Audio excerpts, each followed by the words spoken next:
Lorsque le cessez-le-feu a été signé le 19 mars 1962, à la suite des accords d'Évian, ces harkis, c'est-à-dire vous, aviez confiance en la France, parce que vous vous étiez battu pour elle, et vous n'imaginiez pas qu'elle puisse vous abandonner. C'est pourtant ce qui s'est produit. Le gouvernement de l'époque a refusé d'organiser le rapatriement des harkis vers la métropole. La France a alors manqué à sa promesse. Elle a tourné le dos à des familles qui étaient pourtant françaises. Beaucoup, désarmés, furent livrés à elles-mêmes et sacrifiés. D'autres espéraient en la France pour être reçus.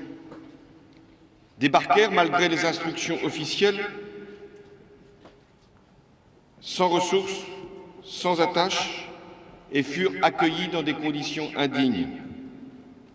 Regroupés dans des camps en grand nombre, ils y restèrent pendant des années. Ils furent astreints à des travaux pénibles dans des forêts, sans perspective professionnelle.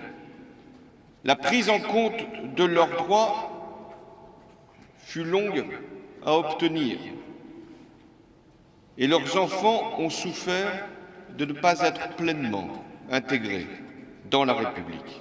Voilà la vérité, la dure vérité. Elle n'est pas simplement la vôtre, celle que vous avez vécue ou celle que vous avez transmise. Cette vérité est la nôtre.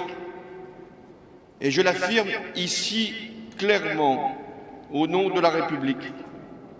Je reconnais les responsabilités des gouvernements français dans l'abandon des harkis, des massacres, de ceux restés en Algérie et des conditions d'accueil inhumaines des familles transférées dans les camps en France. Telle est la position de la France.